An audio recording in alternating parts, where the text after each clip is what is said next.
Hey folks, I'm back again. So last night I had a weird dream about an impending police state and Big Brother, if that's what we're going to call it. Um, so I wrote something out today about that. I didn't explain the dream, but I wrote out the conclusion, what we need to be focusing on now. And I am combining that with something I wrote a few months ago regarding community watch lists and false flagging. So I'm just going to read these two together for you right now. It is scripted, which should be better. I'm not going to ramble on like I typically do. So I'm just going to get right into it. The Nazis did not simply kill their victims. Their agenda was far worse. They wanted everything, body, mind, and soul. They waged every manner of warfare against their targets, including psychological warfare. After World War II ended, the Cold War began. Both the Soviets and Americans, among other nations, were scrambling to get a hold of technology that the Nazis had supposedly developed, as well as methods of psychological warfare that had been used against the victims of the Nazi regime. The Soviets ended up taking those psyop, psychological warfare strategies, and putting them to use in East Germany against anyone who opposed communism. This specific form of warfare was later called Zersetzung, which roughly means decomposition, complete destruction of a person psychologically and on soul level, if that be possible. When communism fell, this program, which was run by the East German Stasi, or Stasi, however you pronounce it, had finally ended. Many of the victims demanded that their files be opened so that they might learn about what exactly was done to them, how it was done, and who was involved. What they found was that many of their neighbors and so-called friends had been used against them as spies, snitches, and even to engage in activities that were meant to drive them, the victims, to a psychological breakdown. The Stasi's ability to discredit their target was so successful that many targets could not sit on the toilet without someone, either a neighbor, friend, or family, reporting them for suspicious activity. Many individuals had nervous breakdowns, as they were intended to, and many more died as a result of Zersetzung. In the end, communities were destroyed, as any and all trust between neighbors, friends, and families had been obliterated. I won't say by the Stasi, even though they were the ones running this program. No, the people did this. They chose to betray their own, and later, possibly in this chapter, or maybe in the next, I will discuss the psychology of a perpetrator. Some of the tactics used in Zersetzung were lies, slander and false accusations, massive smear campaigns, setting up or entrapping the target, following, stalking, and hunting the target, 24/7 surveillance, including inside the target's personal residence, breaking into the target's home and moving things around, or stealing something and bringing it back, in order to make the target believe that he or she was going insane, recruiting friends, family, and community members, sometimes by slandering the target, and if that didn't work, by paying people off, and so on. This is by no means a full list of activities engaged in by the Stasi, but it should give some idea of just how insidious this program was. Due to the extraordinary success of Zersetzung, American intelligence organization, the FBI, decided to attempt such an attack against those they believed to be subversive to the current order here in the United States. During the Civil Rights Movement, the FBI waged a covert war against civil rights activists via the use of psychological warfare strategies they learned from the Nazis and the Communists. They called it COINTELPRO, which is short for Counterintelligence Program. This attack on human rights activists was meant to disrupt, discredit, and divide, and in doing that, to shut down their organizations, campaigns, and movements. To divide and conquer. Turn people against each other so that they are attacking each other and paying little attention to the real threat. To scatter them, and by doing so, to render them easier to take down. Think about how much easier it is to bulldoze over a bunch of scattered bricks than it would be to break through a solid brick wall. They achieved this also by creating a scapegoat or scapegoat groups, as a diversion, to direct everyone's animosity toward, to have everyone attacking that group or person, which would keep the population from gathering against the real threat, aka the ruling overlords. And that's exactly what they are. They succeeded. Our world today proves it. Not only are different groups and tribes locked in ever-intensifying battle, even communities are being divided as they can no longer trust the people around them. Snitches are everywhere, yet rarely do they report a real threat. Instead, the cowards gather together against the easiest targets they can find, and they work themselves up over these non-threats, to the point of justified attack, or at least they call it justified. And rarely do they call it an attack. In this manner, they can enjoy the thrill of the hunt and delude themselves into believing that their easy conquest of a helpless target deserves honor, when in reality it is honorless. While some do have righteous intent and were simply fooled into attacking innocent people, the majority are driven by money and power. They get paid to report, or at least keep an eye on possible threats. They also get approval from powerful authority figures. Reporting a perceived threat makes these traitors appear as if they are good, upstanding members of society, or at least they believe it does. In their fervor to weed out the bad guy, they dive headfirst, with no protective helmet, into their attack on their fellow community members, always surveilling, always scrutinizing, ever on the lookout for that bad seed that they can report and earn their reward, be it money, perceived respect from authority figures, or the group bonding that they so thoroughly crave, created by this us versus them mentality that is so common in the wild. The only way they can actually bond as a group is if they have someone or something to gather together against. They truly enjoy this, and so they have no reason to look for the truth, to stop and consider whether the person they are monitoring really deserves such, or to even acknowledge the actual facts if doing so gets in the way of what they want to believe, which is that the target is guilty. Plus, if they have already taken actions against the target that can be perceived as criminal in most cases, they actually need to convince themselves and others that the target is actually guilty of something, and that their actions against him or her were justified. They will not be honest. In some cases, they cannot be honest, if honesty gets in the way of their own self-justification. This ability to self-deceive is one of the worst forms of mental disorder that exists among humankind.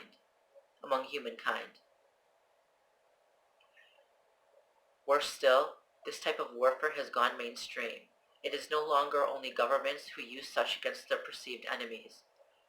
And with the technology that exists today, this old method of divide and conquer has taken on a whole new level of terror. Consider the former attempts used by stalkers to drive their victim to a mental breakdown. In the past, the victim might have come home to find a note on her bed, something the likes of the stalker claiming that he can see her, or that he's following her, that he knows where she is. Well, now, someone will simply break in, place hidden cameras in the target's home, and then write out for her in a live chat everything she is doing as she does it, as well as what she is wearing or not wearing. They might even have people, usually men, walk by her and repeat something she said or did in private. This, too, is a regular attack used against targets of organized stalking. In the worst cases, he or she will not be able to prove what is happening. The cops will not believe her. The stalkers will pay off anyone she hires to look for illegal cameras, and a psychiatrist will deem her mentally ill, which will further discredit her and prevent her from getting help in the future, thus leaving her open to even worse abuse from her tormentors. This is only the tip of the iceberg. It's also a common form of sexual and psychological attack waged against victims of psychological warfare, on par with Zersetzung and COINTELPRO, magnified by thousands with the use of modern technology. Modern-day victims of this type of attack call it gang stalking, organized stalking, contract stalking, and so on. They are rarely believed.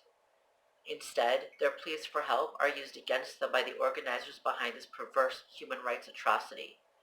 Targets are said to be mentally ill when they complain that they are being followed, harassed, and illegally surveilled, even in their homes. Once they are deemed mentally ill, they lose credibility, so further attempts to seek help are futile, and only reinforce the hive mind of the community, the notion that the target truly is mentally ill.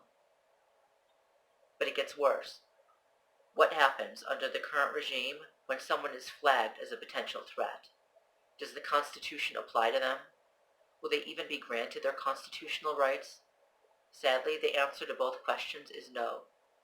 They will not even be given the right to a defense, which means whatever lies told about them will stand. With our current red flag laws, when someone is flagged as a potential threat, they are usually not taken into custody right away, but instead undergo monitoring and surveillance. It sounds innocent, but it isn't. Our own intelligence agencies have prided themselves on this supposed less harmful method of tracking and stopping the bad guys. They even try to reassure the masses that such people will not be arrested right away, but they will be monitored instead. This leads the population to believe that the individual in question will be watched, and if he or she doesn't appear to be a threat, the case will be dropped. Unfortunately, that is not what happens. At least if the accused was taken into custody and given a fair trial, his or her side could be heard. But with this new method of warfare, targets are put under surveillance, community members are warned about them, and a target is never given the chance to defend himself against the accusations. The lies stand indefinitely, and the community either runs him out of the community or drives him to act out, thus creating a self-fulfilled expectation on their part. When the only side that people ever hear is the side of the accusers, the target will be perceived as guilty indefinitely. The target will never get a fair trial, but will instead be mobbed and harassed until he does break down and give the community exactly what they expect. Now, this is not a less harmful form of tracking the bad guys. This is a type of warfare that is meant to drive innocent people out of society via repeated character assassination and false accusations, to which the accused is never given a defense. There is a reason that our Constitution grants American citizens the right to a defense, which includes a speedy and public trial. Without such, innocent people's lives can and will be destroyed, in many cases, by the masses who have believed a lie without ever bothering to hear the side of the accused. The more people who repeat a lie, the more it is believed, and the more it is believed, the more it is repeated. Eventually, a lie is believed simply because of the number of people who believe it. Again, very circular. None of them consider that just as they believed something without getting the facts, so too did the people they heard it from. Eventually, community members drive the target out of society, as he or she flees from one place to the next. He eventually realizes that there is nowhere in this world he can go. The stalkers, who in some cases really are government provocateurs, follow everywhere. He might resort to running off into the wilderness, attempt to survive in the wild. Many targets in this situation no doubt succumb to the elements, as they don't have the proper shelter, can't get food or clean water, and so on. And of course, they can't get jobs, they can't get attorneys to help them, they can't get help from law enforcement, even buying and selling, they're run out of society. People they run them off. Some might resort to crime in order to survive, as they are unable to find work due to the constant targeting, slander, and apparent government officials cautioning everyone about them. Some might even commit suicide, and others might attack one of the perpetrators, or the people who are sent to harass them, and end up in prison. Keep in mind, while I am talking right now about surveillance that has been legalized by the government, unfortunately, the very same thing applies to organized stalking, which may or may not be government run. So what does happen when you flag someone?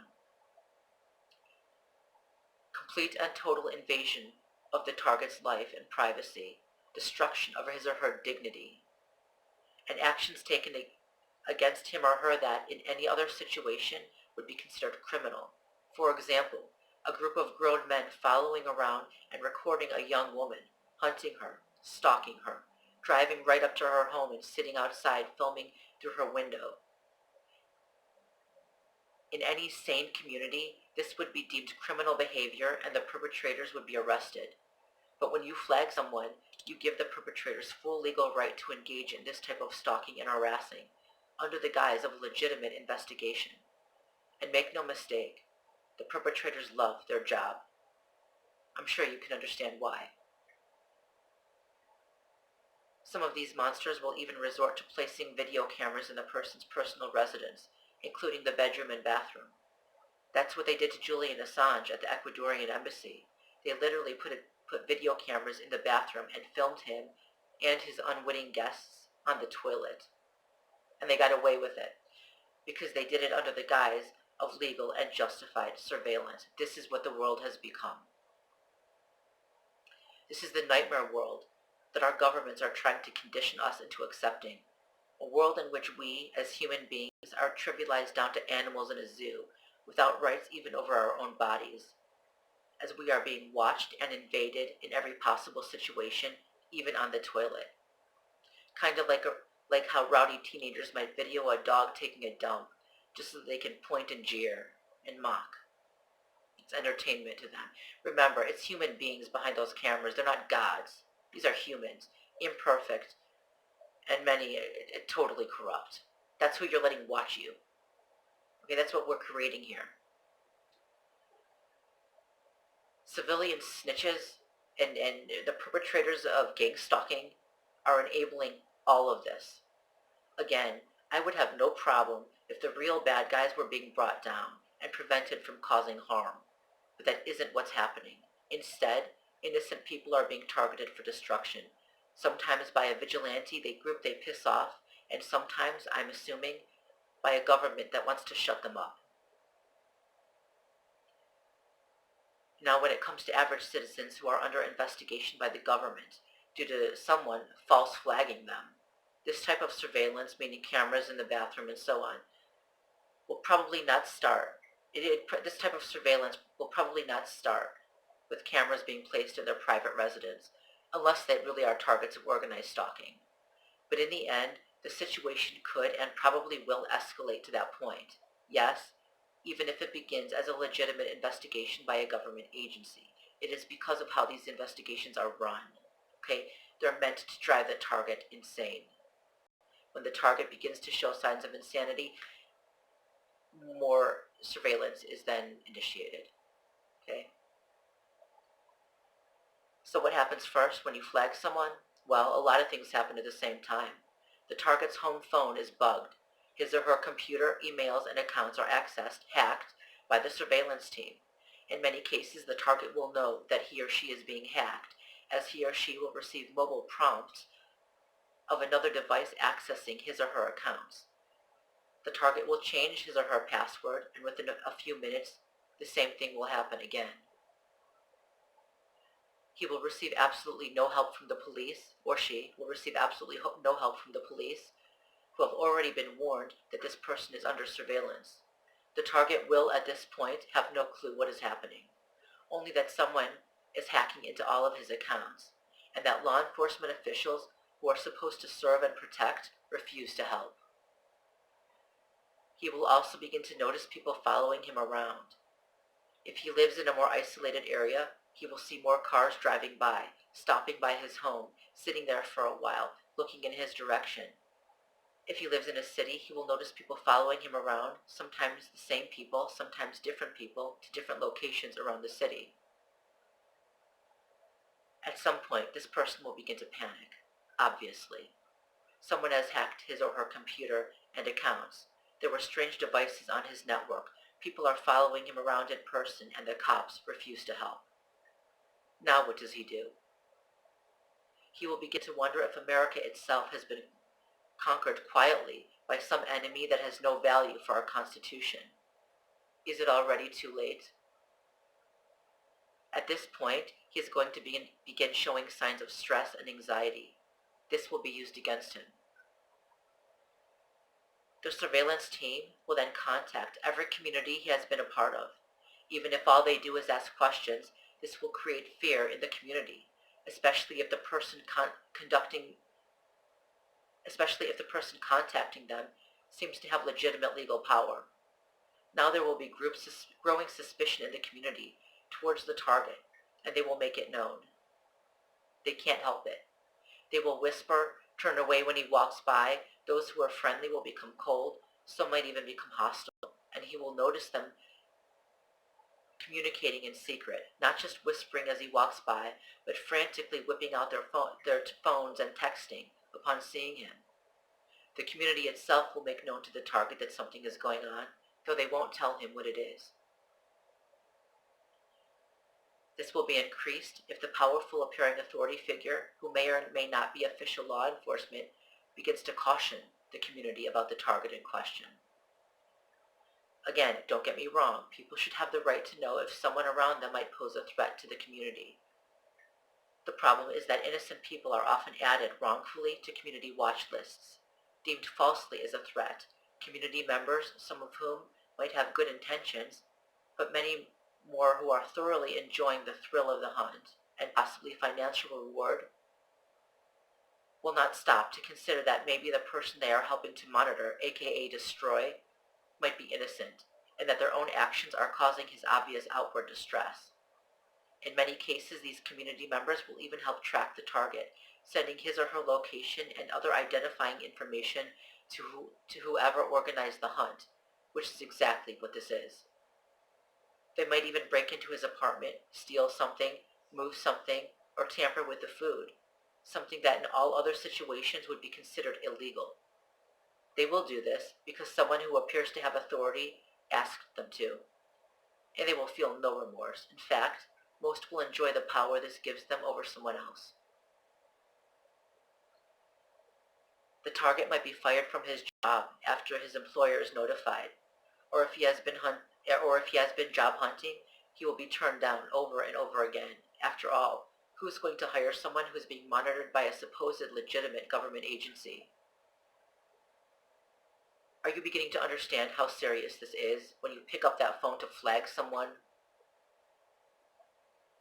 This is such a serious topic. We need to discuss this. The issue of false flagging, community watch lists, and attempts to bait targets into a negative response in order to use that response against them. Meaning to set up and entrap targets. Action, reaction, condemnation. Many perpetrators of organized stalking truly are bad people who have agreed to engage in activities that they know are meant to cause harm to their targets. Some probably do it for monetary reward and either don't care that they are helping to destroy innocent people, or they lie to themselves, convince themselves that the lies about the target are true, and for this reason are able to justify their own mistreatment of the target. Now starting here is what I wrote about community watch groups in false flagging. I wrote this a few months ago. This is the second half now. Well, actually, what I just wrote too, the last sentence was that as well. Okay. Other people are recruited instead for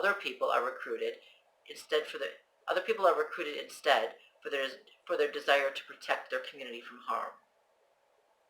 It is the latter group that can be fooled into helping criminals destroy the lives of innocent people. But even these so-called righteous individuals have a dark side, as they will rarely stop their attack once they realize that they are actually helping criminals destroy an innocent person. Instead, they will lie to themselves in order to justify what they have done, and also what they plan on doing in the future. Anything to avoid admitting that they were manipulated into committing a crime against the innocent. And also, they're scared. Because these new red flag laws allow for such horrific abuse of innocent people, once people are flagged, they lose all privacy, freedom, and in many cases they lose their family and home. I'm going to refer to this as organized stalking from this point on. I will describe what victims of organized stalking go through, though understand the same thing can be done by the government, and it probably is. Organized stalking is, first and foremost, a crime against the Constitution in which an innocent person is slandered, defamed, falsely accused, and set up in a massive campaign of destruction by way of character assassination, which of course leads to mob harassment and community stalking and harassment.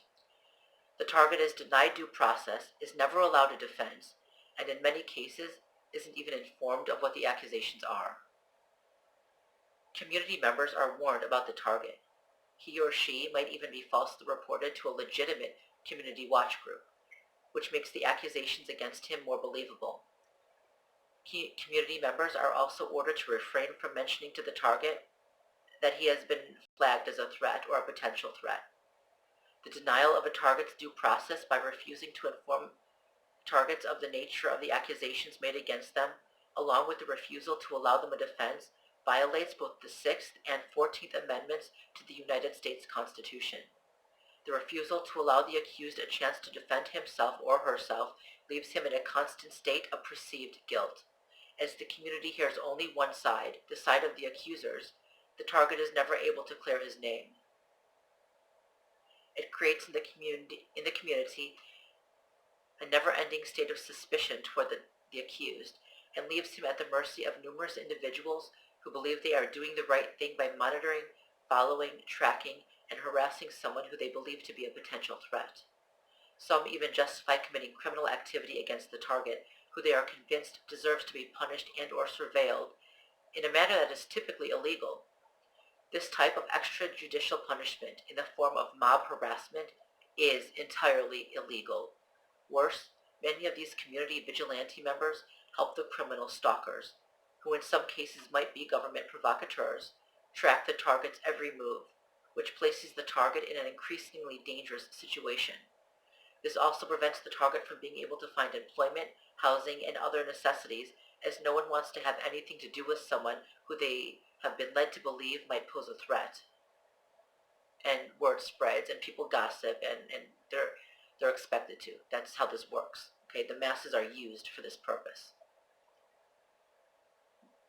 Disallowing the target a defense allows for a never-ending vigilante-type system of extrajudicial punishment to be conducted against the target, despite the fact that he has not been convicted of any crime.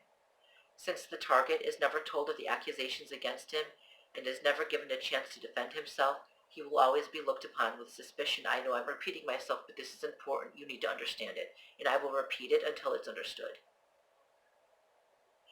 And the criminals, or the organizers running this false investigation, will be allowed to get away with infiltrating his or her life indefinitely. This so-called investigation will never truly end, because there is no real crime being investigated. The organizers of this sick program simply need access to the target and his private quarters for purposes of their own harassment campaign, which includes tactics described earlier. This also enables the criminals or the organizers to involve unsuspecting and oftentimes good-willed community members into the campaign against the target. Though they are told that they are helping to secure their community from a potential threat, and many never learn the true nature of this sick program. Those who do eventually figure it out become rightfully afraid, and for this reason either don't report the actual criminals, or worse, they continue working for them. So what is the goal of the organizers behind this psyop, this psychological operation? It is the complete destruction of the target on every level, psychologically, emotionally, physically, socially, and even spiritually. To drive the target to one of three outcomes: to act out violently and get himself arrested, to break down psychologically and get himself institutionalized, or to commit suicide. Though many targets simply run away from society, some of whom will probably succumb to the elements. At some point, the target will be, here's the point, all right? Here's the point. This is the psychological warfare aspect. You need to understand this so you know what you're doing to someone if you involve yourself in this type of attack. At some point, the target will become aware that people are acting strangely around him. People who were once friendly will turn cold. He will see them leaning in and whispering, their looks of fear and anger. He will notice people looking at him and then quickly texting something, while glancing back at him in a frantic state of agitation and concern. If he has a home, he will see cars pull up and park outside, with people inside who just sit there looking out the window toward his home. Sometimes they'll have a camera. If he lives in a rural area that is rarely busy, he will notice an increase in activity around his property. His home will be vandalized, and sometimes the criminals will simply break in and move something around in order to let him know that they were there, but leaving no way for him to prove anything happened. What does he tell the cops, right? That they'll call him crazy. He will notice security guards beginning to follow him around stores and a growing number of cop cars driving by his house and slowing down in front of his door. He will be confused, angry, and afraid, since no one will tell him what is happening or why. He will begin to guess, and if his guess is wrong, he will be discredited even more. He or she will be run out of society. It might even be forced to commit a crime in order to survive, thus leading to a self-fulfilled expectation for those who are mistreating him due to their belief that he possesses criminal intent. It's very circular. Also understand while targets have been dealing with this, in many cases for years, soon all of humanity will be kept under control in this manner, especially with the new red flag laws. Okay? The community is, in this case, used to police itself, and anyone who might be too outspoken or maybe disagree with the current order. When a community is informed that an individual is a potential threat, community members will begin acting differently around the accused. If the target does not know what was happening, what he has been accused of, or even that he has been accused of something, he's going to begin questioning people. If they have been ordered to refrain from explaining to him what is taking place, the target at some point will begin to break down psychologically. And this is where the organizers of Zersetzung want him, breaking down. This is the purpose of Zersetzung, which we nowadays call organized stalking, also called gang stalking, though this has nothing to do with street gangs. Although they can be used, they're not the ones running this. The organizers behind this attack intentionally have people follow, track, and bait the target, sometimes for years, until the target eventually begins to ask questions, and when he does, he or she is told that nothing is happening, which is a lie. You get it? They have people follow a person around, surveil him, provoke him, just so that they can deem him mentally ill when he complains that he is being followed around. You'd think that the so-called good people in community watch groups would eventually pick up on this fact, yet they rarely ever do. Maybe they don't want to believe that they were deceived into helping criminals destroy the lives of innocent people, and maybe they weren't so good to begin with. And I mean the people in the community watch groups. Anyway, this is a form of gaslighting, which is the attempt to make the target believe he is going insane when he is not. And because community members are often told beforehand that the target is mentally ill, and belief that one is being followed and or persecuted is a symptom of mental illness, the organizers will use the target's very normal and natural reaction to actual events in order to prove that the target is mentally ill or paranoid.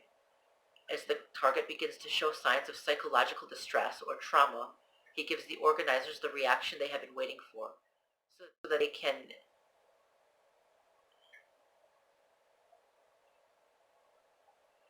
can then deem him mentally ill, crazy, for pointing out something that is actually happening. Though in his attempt to figure out just what it is that is happening, he might come to some crazy conclusions, which will further harm his credibility. It's meant to. This was a setup by the organizers, and it's a self-fulfilled expectation on the part of the community, as they are led to take actions against the target that are meant to provoke the target to a response. The response is then used against the target as proof that he is mentally ill, violent, or that he was...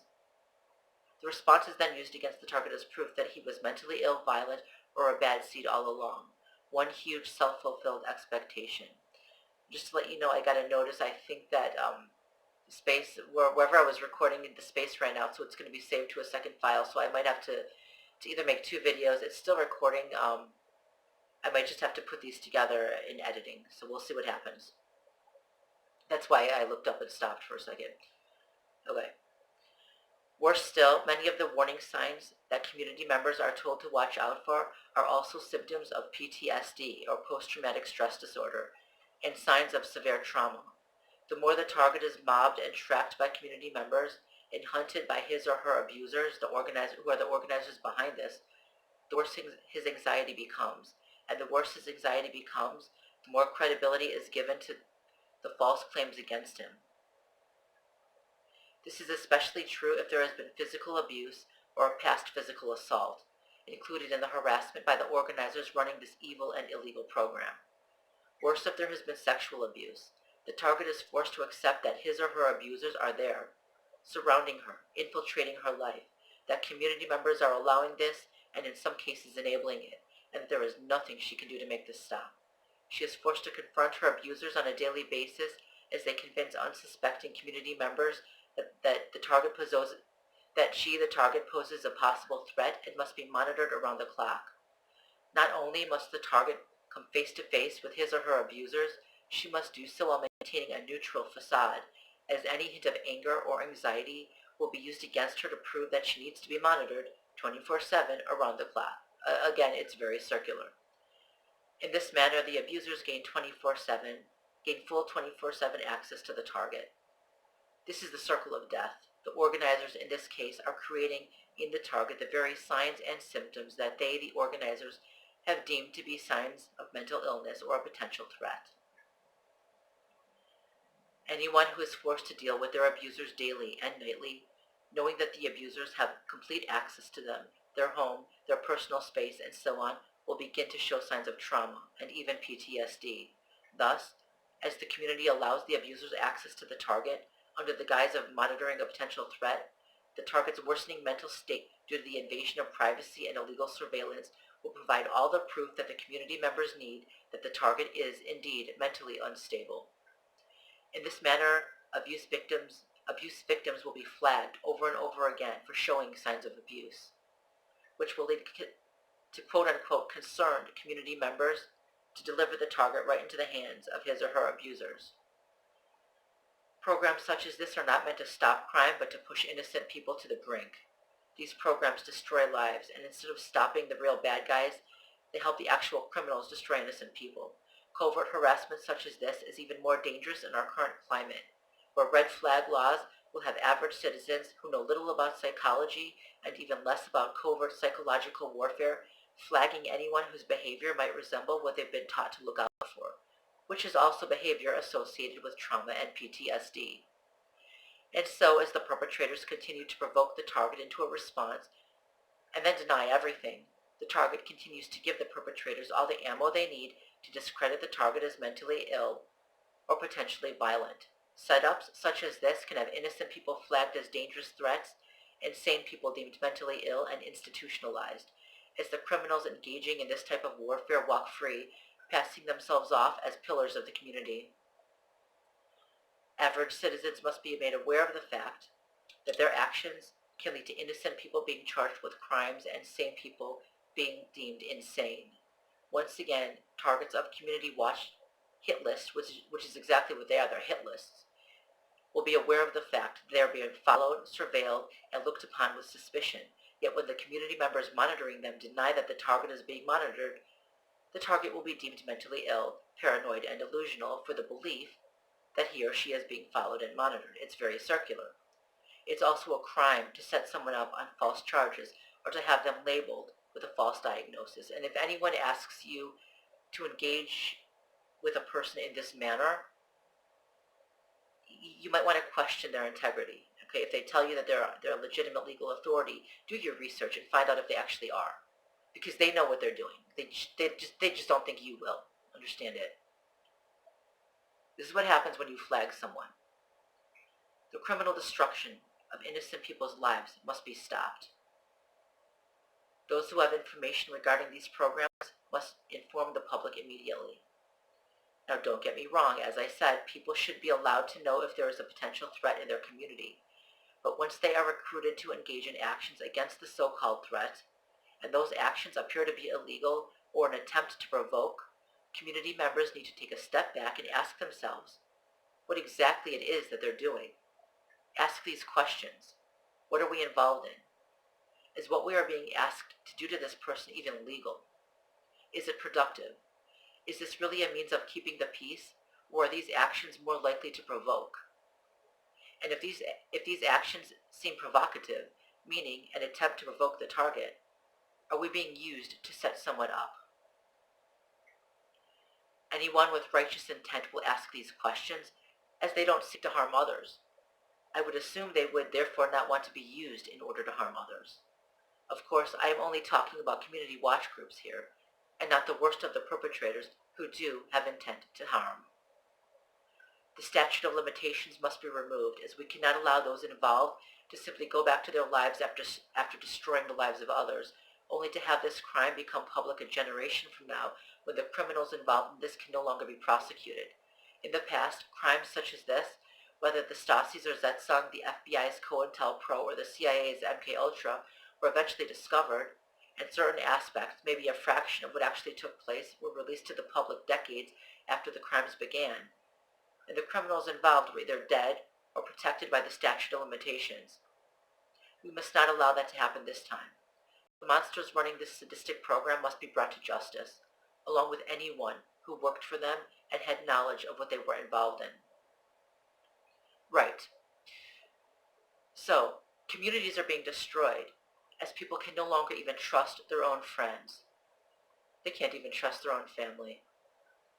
And this is what the governments want. It's Orwell's 1984. People are so disloyal to each other that many not only lose trust in their own kind, they lose faith in humanity itself. Once they are forced to acknowledge the true depths of evil that many people resort to if they can. It was like that during the Holocaust too. Many people couldn't understand how their former friends and neighbors and colleagues and classmates and and peers could so easily turn against them and turn them in and send them to their deaths. But they did it. As for those who protest too much, as for those who resist the ever-increasing desire to give up on humanity and instead attempt to fight the system will fight them. They will be given lesson after lesson, orchestrated by the rulers, as to why they have made a grave mistake in defending humanity over the state. They will be shown the supposed error of their ways. They will be shown that they can trust no one. And finally, when their most beloved are used against them, those who they believed were their true kin, they will eventually break down and give up. In fact, they might even become the state's most valuable asset and humanity's greatest enemy. And so as communities are divided and relationships are destroyed, Big Brother places himself at the core of community life, taking the place of friendships and families. People are loyal only to Big Brother. As stated by George Orwell at the conclusion of his book 1984, quote, "But it was all right. Everything was all right. The struggle was finally finished. He had won the victory over himself. He loved Big Brother."